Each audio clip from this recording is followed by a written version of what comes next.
A very good evening, everyone. Thank you very much for joining today's webinar.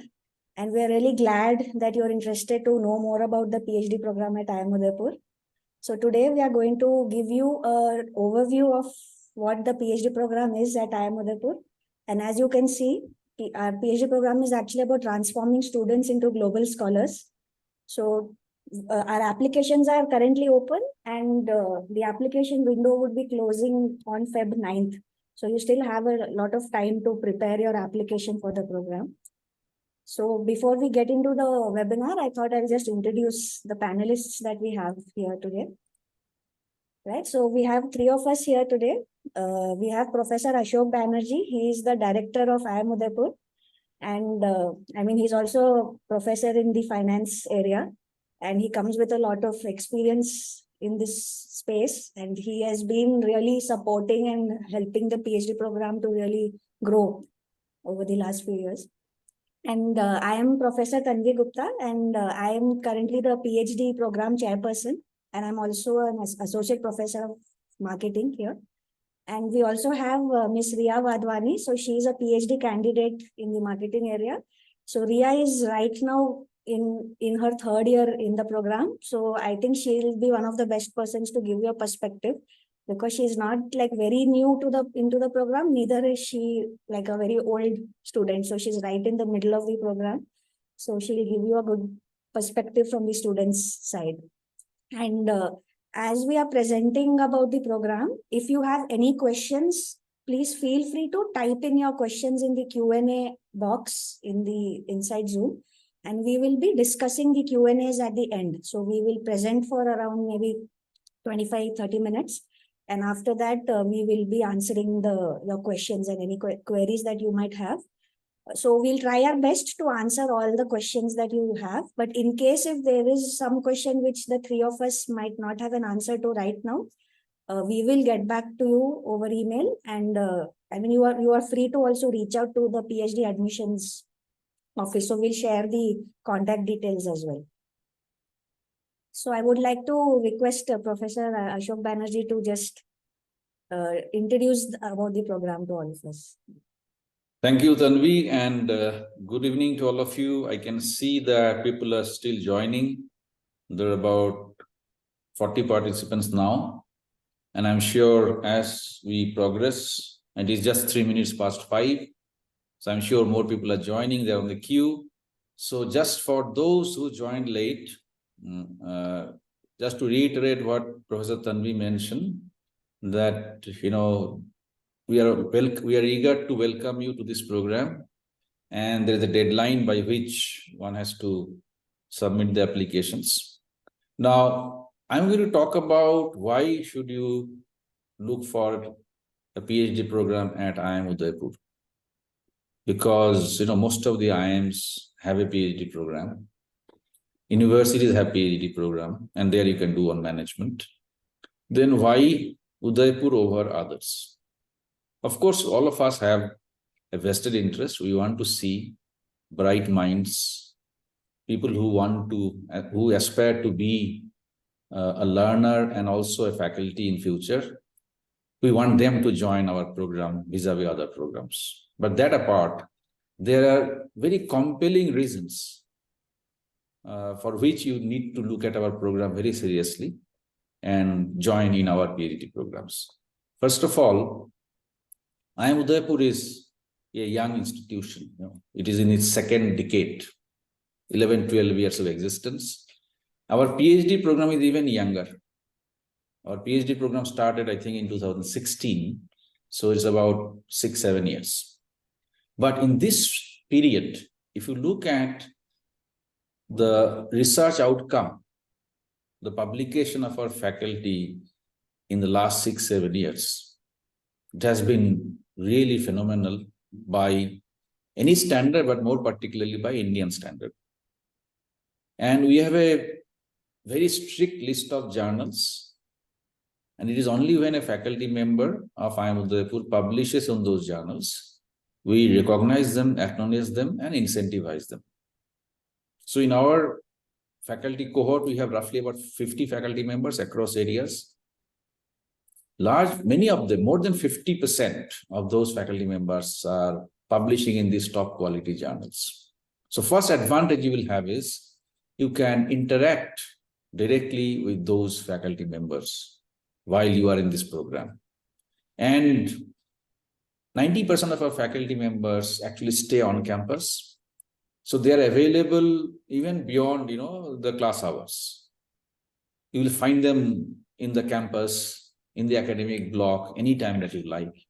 And all of them are quite eager to go beyond, their duty and help you out. So this uninterrupted environment or facility that you will have to interact with faculty who have demonstrated their ability to publish in top journal is the first reason why I think you should seriously consider IIM Udaipur.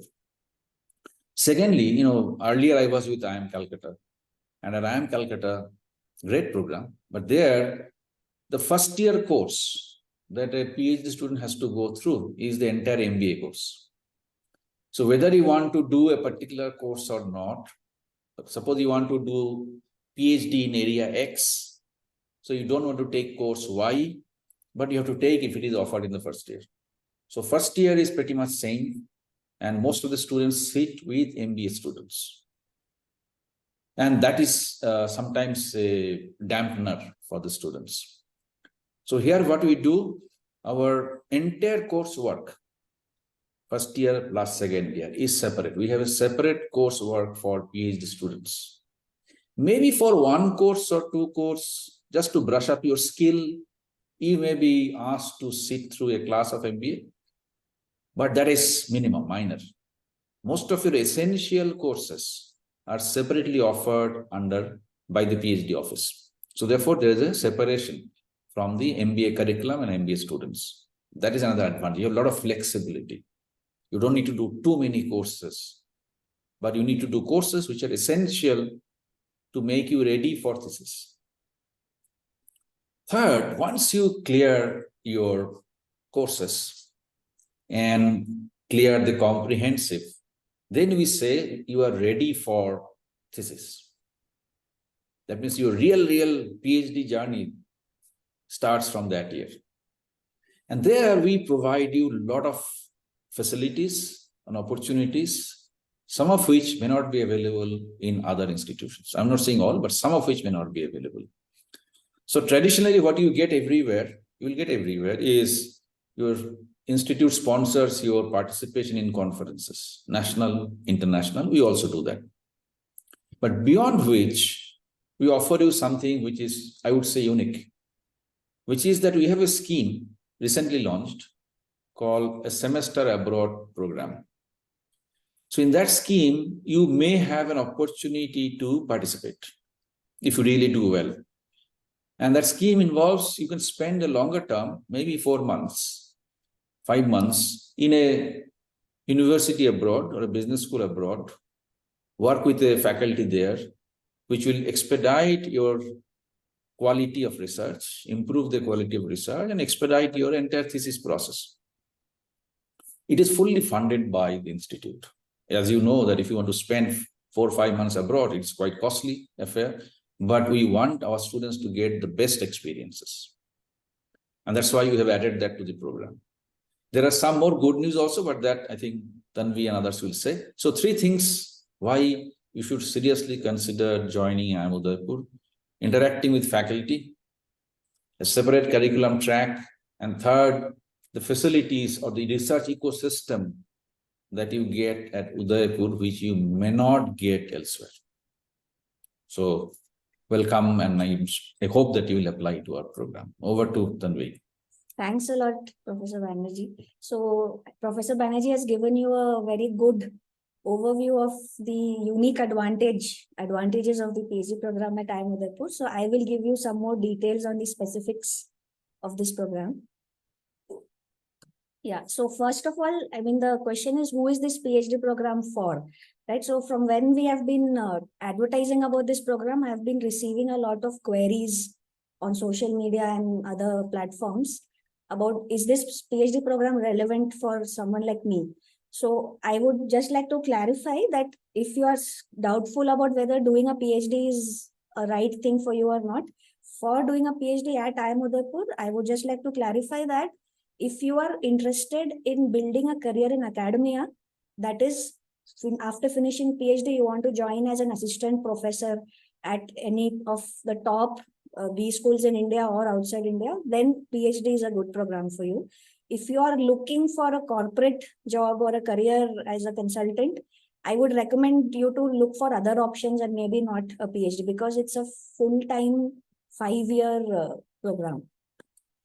And it's not just that you want to just become a faculty and start teaching. So that is not the aspiration which our program is matching with. It's much beyond that. So if you are actually aspiring to publish in top tier management journals globally, so if you are interested to build your own personal brand, as an opinion leader or an expert in your chosen field globally, so this program is meant for them. So basically, if you're really highly aspirational and really looking to reach that level, then you will be able to make the best use of the opportunity here. And of course, when it comes to an academic career, there are two aspects to it. One is teaching and the other is research. And based on my experience of handling the PhD admission process over the last few years, I've seen that there are a lot of candidates who are exclusively interested in teaching, but research is something which is not that important to them. So I would suggest like IIM Udaipur's PhD program is actually for a research focused candidate. So if research is not something you're that interested in, but you're more interested in only on teaching, then I would suggest you to reconsider, because we are a very research intensive program. And genuinely intellectually interested in your chosen discipline. So whether, be it marketing, operations, finance, OBHR. So if you genuinely enjoy those disciplines, any one of your chosen discipline, then, we would love to have you in this program. And of course, as I said, it's not recommended for someone looking for a corporate job, because it's a full-time program and minimum 5 years, at least, 4.5, I think, at best, if you are really good at your completing your research, but 5 years is what you will be funded for. So it's a long, kind of a long commitment, but it's also a kind of you're entering into academia. So it's a life decision which you would need to make. But I'm just being very frank and upfront here that if you want to do well in a PhD program, you need to be clear about, your career goals. And of course, as we said, IIM Udaipur is known for its research focus. Even in fact, when faculty are applying for a job here, we also prioritize IIM Udaipur over other places, because anyone who is interested in research, IIM Udaipur kind of comes top in their list. So we have a very, very rich research ecosystem here. And once you finish your PhD and when you're getting into the academic job market, at that time, the only currency, that will work for you is your research CV, basically, whether you have any papers that are published or they are in the stage of revise and resubmit, which is kind of like a one step before publication. So those stepping stones, you would be able to, achieve them only when you do your PhD in a very research intensive environment, which is what IIM Udaipur offers. If I may add, Tanvi, just one point I want to clarify in the last slide, which is the very first point. So when she said academia here is in a very broad term. So you can, after PhD, join any research institution. You can pursue research. Suppose you say, I like so much of research, I don't want to teach. There are agencies available. For example, I'm just giving a name, say Reserve Bank of India. They recruit PhDs. And nowadays there are even companies which have research wing and they hire PhDs. Although we would prefer, because we're investing money, for you to join academia, but the market is wide open now. Therefore, there are a lot of opportunities, provided you have good track record, publication, and you have gone through a rigorous process of the program. Yeah, so I mean, there are a lot of these companies that have their research divisions. So we have seen cases of PhD graduates who join companies like Microsoft and other places. So even that is an option. But of course, I mean, getting into an academic position would be something which is kind of the default path in this program. And then I wanted to also share some tips to you all in terms of how should you choose a B school to do your PhD in. And as I have said already, an aspirational research ecosystem matters.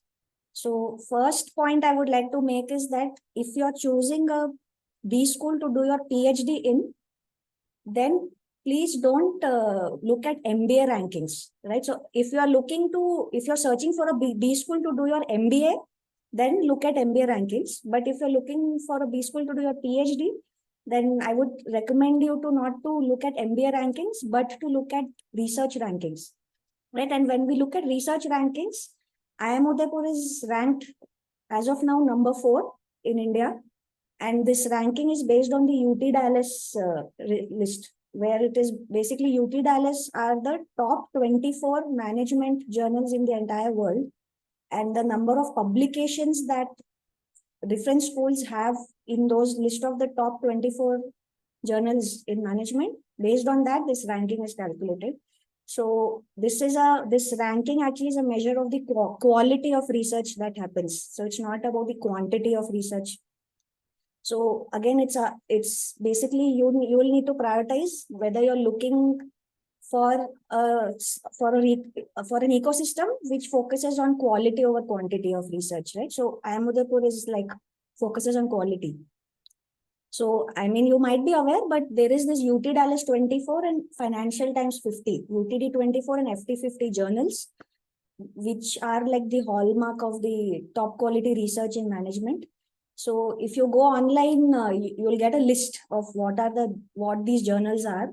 And I would suggest whenever you're looking at different schools where you want to apply for your PhD, go through the faculty profiles, go through the list of publications and see how many of them have published in these set of elite journals. Because otherwise there are thousands of journals out there, which is like, it's easy to publish. But getting it publications in the topmost journals is what kind of differentiates a quality researcher from a quantity focused researcher. So that is something I wanted to bring it out, which I think is not very commonly known. Especially people tend to just go with the MBA rankings while choosing PhD schools. And another thing I would like you to look at is what other innovative or entrepreneurial things does the school do when it comes to research, right? So IIM Udaipur, one thing really I would say cool about IIM Udaipur's research culture is that like pretty much in every department, faculty are engaged in creating their own research centers, right? So we have multiple centers for different types of research. That's because they are faculty who are passionate about these topics. And the institute actually has given them a platform to set up their own research centers. So as you can see here, it's like a bouquet of centers. So we have like a center for digital enterprise. We have a center for development and policy research, supply chain. So we have a consumer culture lab, which actually is, does a lot of research, which is at the intersection of academia and industry. So PhD students also get to engage in some of these research activities that are happening at these labs and centers. So it's a very nice, like a very active research culture where something or the other is always happening in the space of research. And it's a really nice space for PhD students to actually learn things and get access to a lot of good data and a lot of good interactions with both the academics and the industry.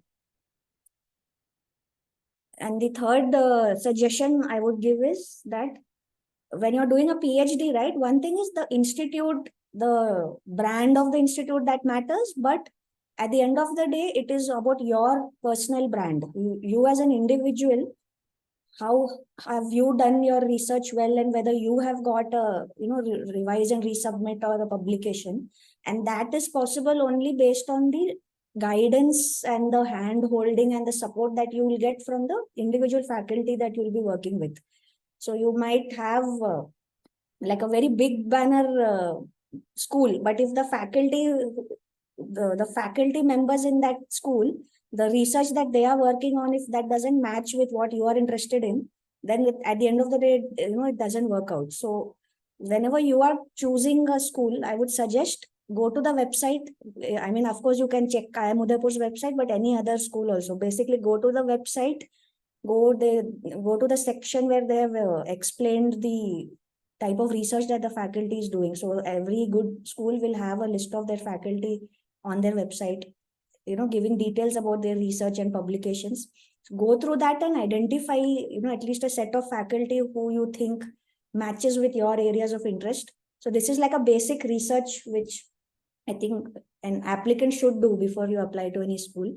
And I mean, I'm telling you upfront, if you go to IIM Udaipur's website, I'm sure you would be able to find at least a few faculty who would be doing some research which will align with your areas of interest, because IIM Udaipur's faculty body actually is very diverse, right? So within so it's not like a unidimensional departments here. Basically, we have faculty working on different kinds of methods, different kinds of domains, paradigms within different departments. And like as Professor Banerjee had said, more than 50% of our faculty have published in the top journals, and almost all of them are themselves PhDs from top institutes globally and from within India. And they're really research active, right? So you might have like faculty in like the older schools, there might be a lot of star faculty who are really good at teaching, but maybe their research they might not be that active in the research space. But in IIM Udaipur, you will find that the faculty are much more active in the research. It's like a research engine basically running here. So for a PhD student, that's like the best resource that you can access here, basically. Yeah, and then the other thing is that, as Professor Banerjee had also said, when you're trying to find out where you want to do your PhD, you also look for a place where you would be able to get maximum opportunities for global exposure and networking, right? So we don't want you to just aspire to be a good enough researcher in India, right? We want you to aspire to be one of the best in your field globally. And you can do that only when you actually expand your network beyond India. And given the internet and other things, it's become quite easy to actually collaborate with international co-authors. In fact, I think Ria will talk about it, but even our students have actually started collaborating with international co-authors, and kind of they have got into the global network in their field already. So you don't feel that it's distant, like the epicenter is in the America and we are in India, and we don't belong to that network. So that feeling goes away once you get into this very highly globally collaborated ecosystem. So of course, international conference grants are something which are available to every student. So once you do your coursework, by that time you start working on a paper, and then you submit it to a top conference abroad, and the institute funds your travel and stay and registration and everything, right? So you actually get exposed to the top quality conferences in your field. Plus, as I said, right, so because IIM Udaipur is known for its high quality research, and the faculty members in IIM Udaipur come from a global network, so a lot of international visitors keep visiting our campus, right? So top scholars who are themselves been editors, associate editors at the top journals, the UTD FT50 journals. So they prefer to visit our campus, especially, I mean, Udaipur also being a nice destination for people to visit.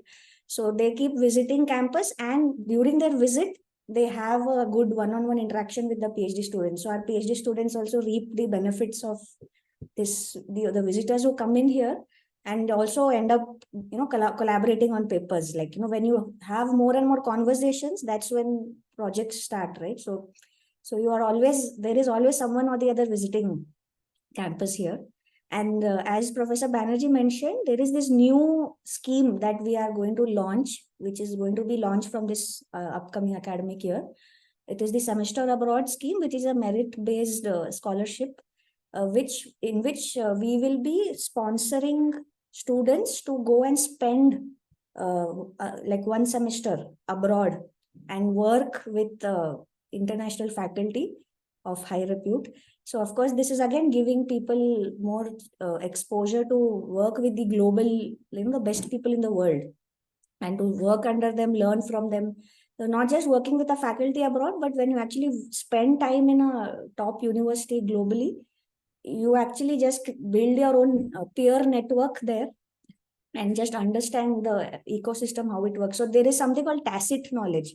That is something you can't learn from books, right? You learn these things only when you actually, hands-on work with people or observe people and see their style of working. So those things, you won't be able to just learn by reading books. So all these opportunities we are trying to maximize for the students who join here. And the semester abroad is a very unique thing, which I have not seen any other IIM officially offer it for now. So this is something which is quite aspirational. I myself, if I was a PhD student, I would have really loved to make use of this opportunity. And of course, I encourage you to reach out to our current PhD students at IIMU. I think they'll be available on LinkedIn and other places. You can talk to them about their experiences when it comes to the international exposure. And then when it comes to the actual curriculum of the PhD program, right now, IIM Udaipur offers PhD in 5 areas. So you have marketing, operations management, finance and accounting, OBHR, and decision sciences. So decision sciences area was started last year. So it's been a year since this area was started. And when you're applying for the program, you can apply to any one area. So we don't allow you to apply to multiple areas. So if you end up submitting 2 applications to 2 different areas, whichever is the later one will be considered. And basically every area, so you're not applying to IIM Udaipur as a whole, you're applying to the areas. And the faculty of those areas will be basically managing the selection process. So each area has their own selection process, which is explained on our website. Basically, every area's process is explained in detail. So I would encourage you to look at the website for this area-specific details on the process. And the overall program structure, basically, it's designed as a 5-year program, where the first 2 years is dedicated to coursework, which is very well structured. And then once you complete the coursework in the first 2 years, then in the 3rd year, you have to take a comprehensive exam. And once you clear that comprehensive exam, that's when the thesis work starts. So ideally, by the end of 5th year, the students should kind of finish their thesis and graduate. But there are cases where you might take maybe an extra 1 or 2 years, depending on the progress of your thesis. But you are fully funded for 5 years. So this is kind of the standard structure, which is followed across all IIMs in PhD programs. So one thing interesting is in the first 2 years is that you have coursework, but alongside your coursework, you also will start getting hands-on experience of actually doing research papers through something called the first year research project and second year research project. So by the end of your first year, you're supposed to work with a faculty and come up with a first year research project. And then during the course of your second year, you have to work on a second year research project, which is guided by a faculty. And your second year research project is evaluated as a part of your comprehensive exam. So your comprehensive exam has 2 parts. And the first is a written, where you will be tested on whatever you learned in the coursework, the methods and the theories. And the part B will be basically your ability to practically conduct research, right? And that will be evaluated in part B. So after you clear the comprehensive, then you transform from being a student to a candidate, right? And then After that, you then have to start your thesis. You pick up a advisor and a committee, and then you work on your thesis. So alongside working on thesis, there is also teaching assistant work which has to be done. So of course, I mentioned that research is the main focus, but still teaching is also like an important aspect of academic career. And uh, after finishing coursework, when you enter your third year, you also are expected to do 90 hours of teaching assistantship across the rest of the years. So again, this is a very good experience because the faculty will be teaching the MBA courses, right? So you actually get to attend the courses and learn how to teach an MBA program, because eventually you will have, if you become a faculty, you will also have to teach. So even that aspect is covered in the curriculum. Yeah, so this is kind of the overall program structure.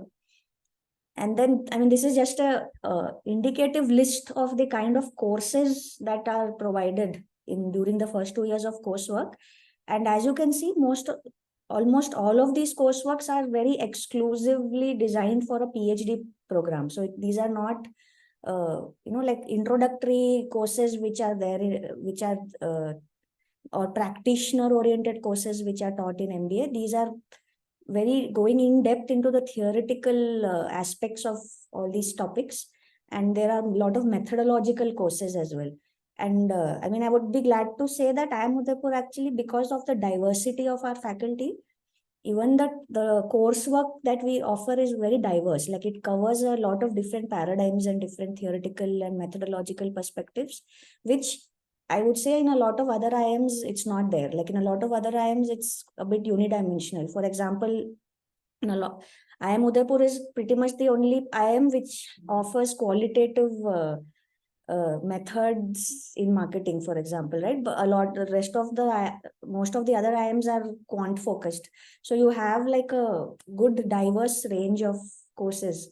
In fact, sometimes when we open our courses to other students outside IIM Udaipur, a lot of PhD students from other IIMs have joined courses to attend coursework offered by IIM Udaipur. So it's a very interesting set of courses, which are also, a lot of them are unique to IIM Udaipur. And then a very relevant slide for everyone is this aspect of financial assistance. So basically, PhD, it's a fully funded program. You don't have to pay fees, right? So, a lot of people pay money to come and study at IIM, but you are getting paid to study here. So it's a win-win situation for everyone, for the student. So there are no course fees and stipend.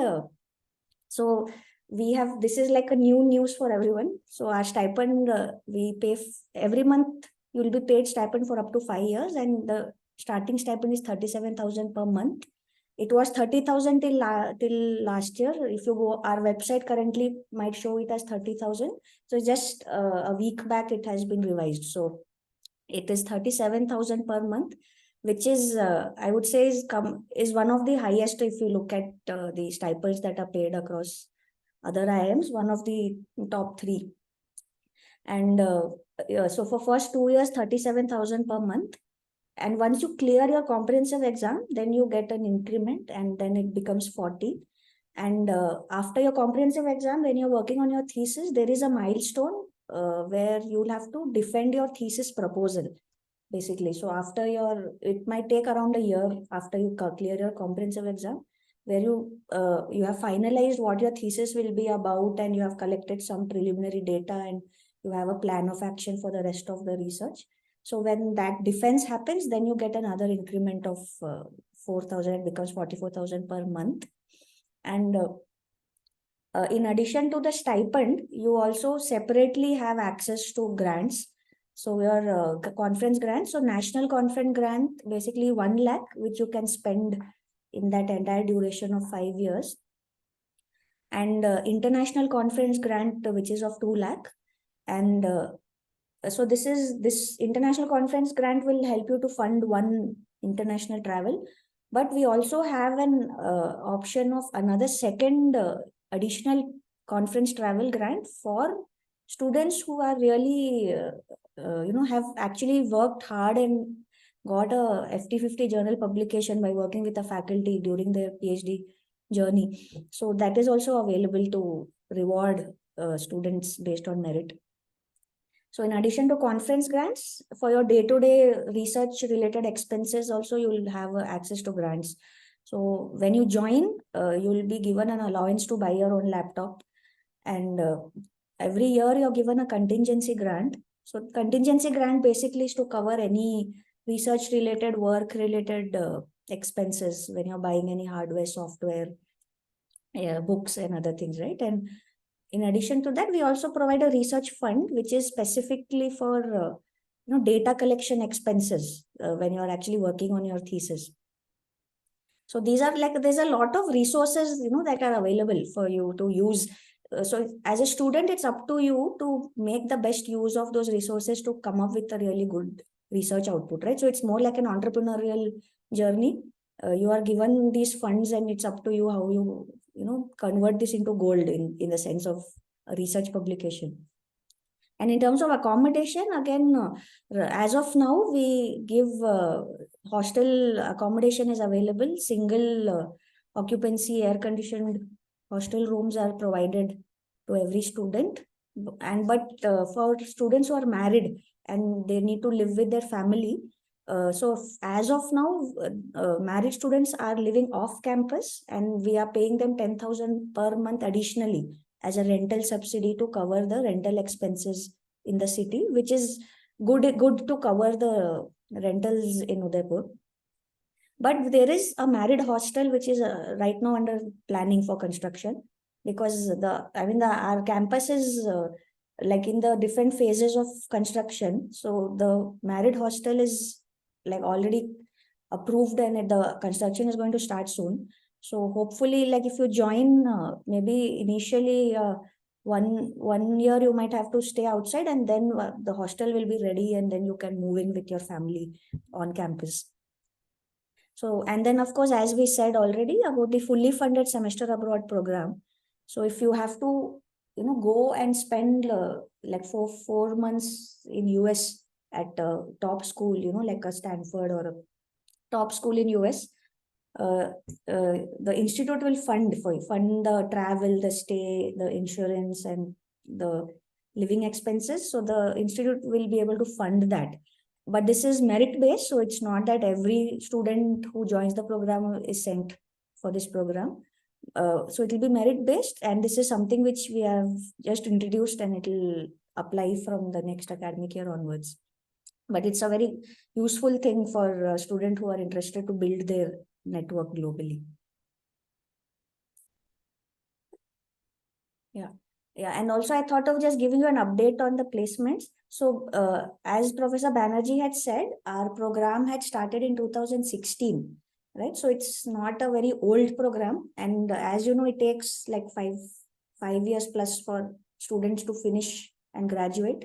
So in 2022 is when our first student graduated. So we have 4 grad students who have graduated so far, and the rest are in the pipeline right now. And all of them have got placed in an academic job. So 2 of them got placed in a private institutes, Great Lakes and OP Jindal, and 2 students who are going to convocate in a few months. Both of them have got placed in IIM Bodh Gaya. So we are now starting to place students into the IIM system. And as the program keeps developing further, we are hoping that with all these initiatives, we expect that our students should start getting placed in more topper IIMs as we move forward. And this is just a picture of our campus.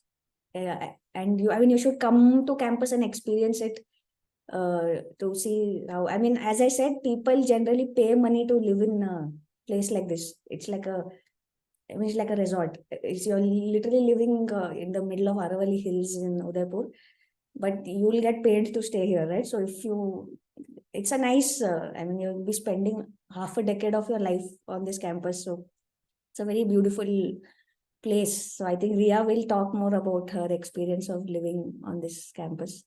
But yeah, I come from Bangalore. So coming from a metropolitan city to a small town, but After living here, I don't feel like going back to a like a polluted metropolitan city. So it's a very nice place to live in. So I would encourage you all to try to visit the campus as well if possible before you make your mind on where to join. Yeah, and then these are some important dates. So the applications are already open. It had opened in November, and we are going to close the applications on February 9th. And then in March, we'll be announcing the shortlist. So the shortlisted candidates will then be invited for the next round. So every area has its own selection process. Some areas might directly have an interview. Some areas might have a test before that. So I would encourage you to go on the website and check the process. And there is this minimum eligibility criteria, which is applicable across the program in terms of the qualifications required when you apply. So it's basically either a 4 years bachelor's with a 1 year master or a 3 years bachelor's with a 2 year master. So basically a minimum 5 years of study after your 12th. And whatever is your master's degree, you should have at least 60% in that, right? So this is also because when you're applying for an assistant professor job, the pre-PhD qualification minimum is this. You need to have a minimum first class in your degree preceding your PhD. And in case if you're not in that first bracket, then you should at least have a professional qualification like a CA, CS, ICWA with a bachelor's. Again, the bachelor should have a minimum 60% marks. And then there's a third criteria where without a master's, if you just have a 4-year bachelor's, you could apply, but then you'll have to have a 75% marks. So it's a little higher because then without a master's, if you're applying, right? So this is kind of the standard eligibility criteria as defined by the Ministry of Education, and something which will help you to also be eligible to apply for a faculty job later. So this is what we have kept as our criteria. Right. And then there are eligible. So there's a test component also, which is again required by the Ministry of Education for any PhD programs admission process. So the test is kind of area specific here, the requirements. So the decision sciences and operations management areas, they are not looking for a national level competitive exam score. They are conducting their own test because these areas are very quant focused and they're looking specifically for quantitative skills, which would be tested in the research aptitude test, which IIM Udaipur will conduct. And for all the other areas, we won't have our own test. It is basically, you can submit any score from any of the competitive exams, so CAT, GMAT, GRE, NET. And even the validity we have mentioned here. So GMAT could be, CAT has to be 2022 or later, and GMAT any score within the last 5 years, and GRE also within the last 5 years, NET GRF within the last 3 years. So this is basically the eligibility requirement, and we might not be able to remove these requirements because these are what is defined by the ministry. Yeah, so before you apply, we encourage that you read the area specific details. It's given on our website. For example, some areas ask you to submit a SOP, statement of purpose. So there are different application requirements by different areas. So I would recommend you to go and look at the website, and also contact, if you have any queries, feel free to write to the admissions office as well. Yeah, so that's it from my side. So I will request Ria to just share some perspectives from the student side. Sure. Thank you, Professor Gupta and Professor Banerjee, for providing all the required information important to know before joining PhD program. Well, reflecting on my journey as a student here at IIMU over the past 2.5 years, I can truly say it has been a transformative experience.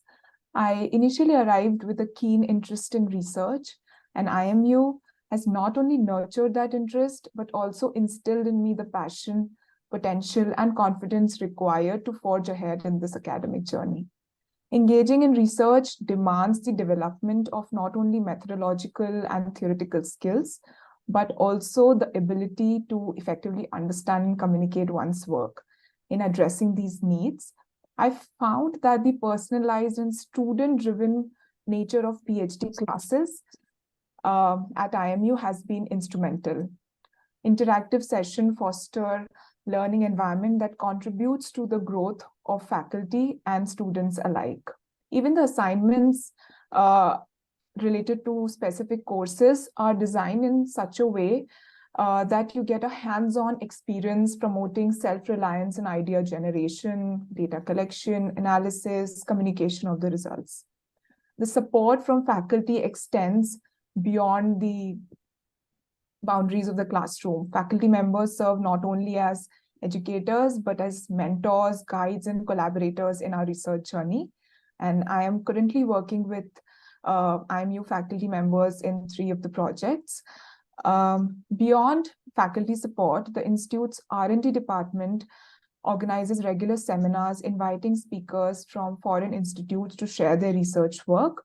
This not only enriches our learning experience, but also opens door for international collaborations. Personally, after attending one such seminar featuring a faculty member from US a year ago, I had the opportunity to discuss my research work with her, and currently we are working together on that project. IIMU consistently supports us with information about conferences, workshops, and provide both financial and non-financial resources as already described by Professor Gupta to attend these events. And the recently initiated Brown Bag Seminars monthly series across all departments has been a valuable platform for faculty, students, and RAs, research associates, to present ongoing research projects and receive constructive feedback. Well, aside from academic aspects, being on campus surrounded by scenic mountains has significantly enhanced my experience. Believe me, it gets even beautiful during monsoons. The campus, with its personal rooms, provide a conducive environment for distraction-free studying. Well, just when you step outside the hostel, the mess has become a place where we not only refuel, but also build lasting memories. It's a space where we can engage in informal conversation with students from various other courses and even faculty members. I particularly enjoyed recent World Cup cricket match projected in the mess. Apart from this regular mess fun, the experience of being part of cultural events and festivals keeps this journey fun and interesting. Also one more thing about me is that I find it difficult to study for long hours from one place, and I feel fortunate that institute offers 24/7 access to the library, a dedicated PhD workspace, and various laboratories, including JM Financial Lab, providing access to several secondary databases and space to study, thereby contributing to my creative research endeavors. Well, as I look back on this journey, I'm grateful for the holistic experience IIMU has provided, encompassing not only rigorous academic pursuits, but also a vibrant and supportive community that has made these years truly fulfilling. We are excited to see you and meet you on the campus and experience this rest of my PhD journey with you. Thanks a lot, Ria. In fact, as Ria said, right, so in the PhD courses, basically there are many courses where there are just 1 or 2 students in the classroom and 1 professor. So you can imagine the depth of interaction that happens in the classroom. Yeah. So we'll now open for Q&A. So I'll stop sharing screen, and then I think Ria can pick the questions and we can answer them. Yeah, so I've seen some of the questions. They are related to eligibility criteria. Till I ask those questions, others can just type in their question in Q&A box. Well, most of the first few questions are about IIMU eligibility criteria. Is there any eligibility criteria related to education, age, work experience? So I think that's already been summarized. If you can just reiterate. Yeah, so the IIMU RAT exam, I think this question was posted at the beginning. So I have presented it later. I think that is already answered. Yes. So registration, basically the next academic year, the classes will start from the 1st of July. So your registration basically will be expected to be here maybe by 30th June. The actual course will start. And the admission process will close by April, basically. You'll know whether you're joining or not. Okay. And one question is about the leaves during PhD program. Yeah, so leaves during PhD program. So first 2 years you have coursework. So you are expected to be on campus when the classes are going on. But there are, like how it happens in a MBA, right? You have 3 terms, term 1, term 2, term 3, and you have term breaks between terms. So those term breaks, I think, are around a couple of weeks. Yes. So at that, so those are by default leaves. No, on a lighter vein, Tanvi, Yeah. I'm addressing now the prospective candidates / students. Yes. If you join this program, you are taking a 5-year leave. Yeah. You are taking leave from home and spending time here. This is a rigorous program. So please, of course, you will go home and unwind, but you have to be committed to spending 5 productive years here, Yeah. which will give you benefit over next 50 years. So therefore, you are leaving home and spending 5 years with us. Yeah. Yeah. So basically, you would need to be kind of available for the entire duration of 5 years. And it's a full-time program, but otherwise there are like small pockets of days which you could, go home and come back. But otherwise it's pretty much you'll have to be stationed here for 5 years. Yeah. So work experience required for PhD. Is there any work experience? Yeah. So as per the formal eligibility requirement, it's not mandatory to have work experience, but I would suggest it is better for someone with some work experience to come and do a PhD, because they would have an exposure to the kind of research questions that are applicable in the business world. Of course, somebody might have come from a family business background from childhood. They might know about business, and they might have not worked in a job. So it's okay. It depends on the candidate's ability to think and be independently do research. So there is no formal requirement of having versus not having work experience, which I think also. Let me add one more sentence to it. So what you are doing in this process is you are selling yourself. You are pushing your case as a candidate for the PhD program. Now that case may be pushed through several means, including your academic background, your work experience, your research, many things. So although we do not have a prerequisite of WorkX, but if you can push your case by showing your work experience, which is relevant to the field you are applying, it helps. It's not a necessary condition, but sometimes it might help you. Yeah, so I think this also links to a question where someone asked, is there a age criteria for enrolling? So there is no age criteria. Basically, if you meet the eligibility requirements, you are eligible to apply. In fact, I did my PhD at Bangalore. I'm Bangalore. So there we had students who were 50 plus age as well, who have come to do a PhD at a much older age, but they have also finished their program and are joined as faculty in other institutes. So there's no age bar or age limit. Only thing is, I've seen when candidates who come from a lot of years of WorkX, and when they join, it's just their personal comfort. If you're comfortable to, sit in a classroom where the faculty might be younger than you in age, right? So it's just for you as personally, how comfortable would you be in that environment? But from the institute side, we are happy actually to have candidates from all different age groups in the program. Right. So there's also a question by Vivek Sharma asking if a person is applying for decision sciences has to study other subjects like finance, marketing during the course? Yeah. So coursework is divided by areas. So a student who is in decision sciences, they don't have to study marketing or finance courses unless they are interested. If they are interested to, they can. But their own areas courses are compulsory for them. And there are, like when I presented on the slide, there on the right side, there was a column, right? The method courses. So those are applicable across areas, but it's not mandated. Basically, each area, the faculty have created a basket of courses which are mandatory for that area. And other courses, students can do out of their interest.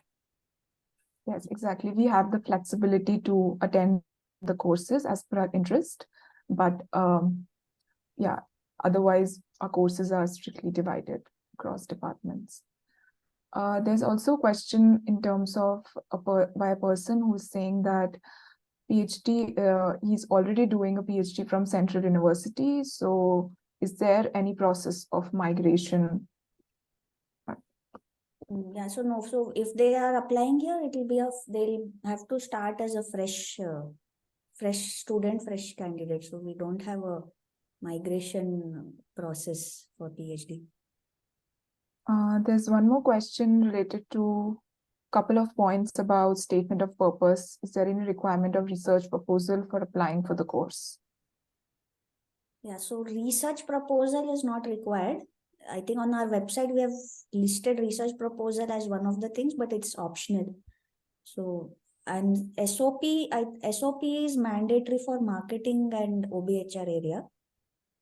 You can check on the website. Basically, every area's requirement is there. But as far as I recall, marketing and OBHR area, it's mandatory to have an SOP.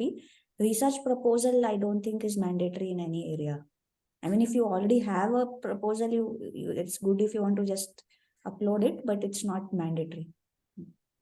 There are a few questions related to which universities come under the abroad exchange program, semester abroad exchange program. Any names about foreign universities? Yeah, so this program, as we said, we have just launched it for the upcoming academic year, and we are still in the process of executing this scheme. But in this process, we actually realized that it's more about matching an individual student with an individual faculty who works in that research space. So it's not like a university level tie-up where you are sending, a big group of students to study there. So it's more matching at the student faculty level. So in that sense, the choice of the university will actually depend on the aspiration of the student who is applying for it. So it's a student-driven and a faculty-driven process that would be followed. So just to add, it is not a student exchange program where we exchange students between two universities.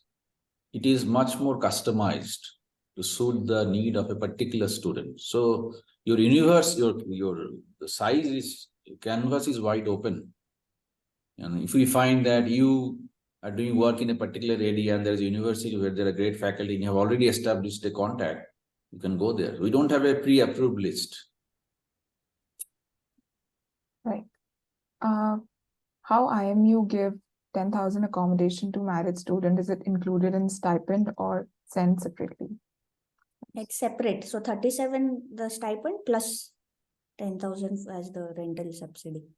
There are a few other questions about the GMAT score, GRE, and also about eligibility criteria. So I think I would request you to visit the IIMU website for more detailed information. And also you can write to the PhD admissions email address, and a landline number is provided. You can reach out to them for the specifics of the exam scores. But I think there is in terms of cutoff, like we don't have a publicly saying this is a cutoff. It's basically your overall application will be evaluated as a whole. So we are not having a cutoff on a CAT percentile as such. It's just that we want you to submit a score along with your other application, your SOP, or whatever are the other things in your packet. In order for your application to move to the next level of screening, you at least need to submit a score. So if you don't submit a score at all, where it's required, then the application will be considered as incomplete. So, but we don't have a predefined cutoff as such. Yeah, so in Even if the, you have only qualified net, you can submit the score. So, I mean, we don't have a cutoff for right. as of now. Yeah, so in the interest of time, I would request everyone to just visit the website, or you can contact each of us on LinkedIn or through the email IDs and PhD admissions office as mentioned by Professor Tanvi.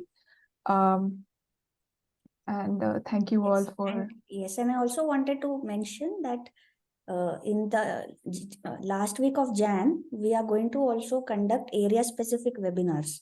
So faculty from each area will be giving more details about their area's research and application process, and their area students will give more details. So today's webinar was an overview of the program. So I would not be able to give specific details about each area. So we'll be having another round of webinars in Jan. So we'll actually send out the email with all the details of the webinars to all the people who had registered for this webinar as well. So that will help you to get a more deeper perspective about the area. Okay. If there is no other question, we can sign off. Thank you so much for attending this webinar. I hope a lot of doubts or clarifications were addressed, and we hope to see you applying to our program. Yes, thanks a lot, everyone. So I'll see if there are any questions which are still left unanswered. We will try to answer them and put it out on the website. So I think at the end, some more questions have come, but due to lack of time, we will try to personally share the responses with the people who have asked the question. Thanks a lot, everyone. Please feel free to reach out to any of us with any queries. Yes. Thank you. Thank you. Thank you. Bye. Bye.